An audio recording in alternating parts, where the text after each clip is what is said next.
میرے بھائیوں اور دوستوں، آپ حضرات کے علم میں ہوگا، سارے بچوں والے ہو، بچے وہ اسکول میں پڑھ رہے ہیں، کوئی سرکاری اسکولوں میں پڑھ رہے ہیں، کوئی پرائیویٹ اسکولوں میں پڑھ رہے ہیں۔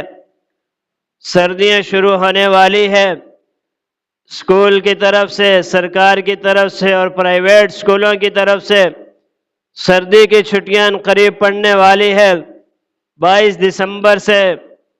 سرکاری اور پرائیویٹ اسکولوں میں چھٹیاں ہو جائیں گی۔ ہمارے بڑے فرماتے ہیں کہ جب تک طلبہ علم حاصل کر رہے ہیں تو اس وقت تک ان کو مقام پر جوڑا جائے، مقام پر ساتھ لگایا جائے، گشت میں جوڑا جائے، اعمال میں جوڑا جائے، تعلیم میں جوڑا جائے اور شب جمعہ پہ ساتھ لے کر کے جایا جائے۔ تعلیم کے اوقات میں ان کو چھیڑا نہ جائے تاکہ ان کی تعلیم ڈسٹرب نہ ہو، ان کی تعلیم میں کوئی خلل واقع نہ ہو۔ لیکن جب طلبہ کو چھٹیاں پڑ جائیں اور فارغ وقت مل جائے تو پھر ایسی صورت میں ان طلبہ پر محنت کر کے ان کو اللہ کے راستے میں نکالا جائے اور ان کے سامنے فضائل بیان کیا جائے اور ان کو بتایا جائے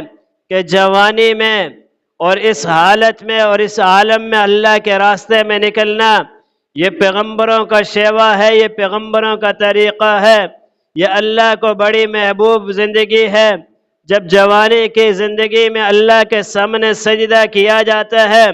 جب جوانی کی زندگی میں اللہ کے سامنے آنسو بہائے جاتے ہیں، جب جوانی کی زندگی میں اللہ کے راستے میں قدم لگائے جاتے ہیں تو اللہ تعالیٰ اس پر بڑے انعامات سے نوازتا ہے۔ ان کے سامنے فضائل بیان کیا جائے، ان کو بتایا جائے کہ ہماری زندگی یہ بے فائدہ نہیں ہے، بے مقصد نہیں ہے۔ ہم دنیا میں صرف دنیا کے کام کاج کرنے کے لیے نہیں آئے ہیں، بلکہ اللہ تعالیٰ نے ہمیں یہ زندگی دی ہوئی ہے۔ اس سے پہلے آپ تعلیم میں مصروف تھے، سکول میں مصروف تھے، پڑھائی میں مصروف تھے، ہم نے آپ کو چھیڑا نہیں ہے۔ اب اللہ تعالیٰ نے آپ کو موقع دیا ہے، فرصت دی ہے اور آپ کو فراغت دی ہے، تو اب اللہ کے راستے میں نکلنے والے بن جاؤ۔ ان کے اوپر محنت کریں گے چلے کے لیے یا 10 دن کے لیے، عشرے کے لیے، جتنے دن کے لیے بھی کوئی نکلتے ہیں تو ان کو اللہ کے راستے میں نکالنے کی فکر کریں گے۔ انشاءاللہ یہ نوجوان طبقہ، یہ اسکول کے بچے، یہ پرائیویٹ اور سرکاری اسکولوں میں پڑھنے والے نوجوان طالب علم جب اللہ کے راستے میں نکلیں گے تو ان کی برکت سے اللہ تعالی ہمارے حال کے اوپر بھی رحم فرما دے گا۔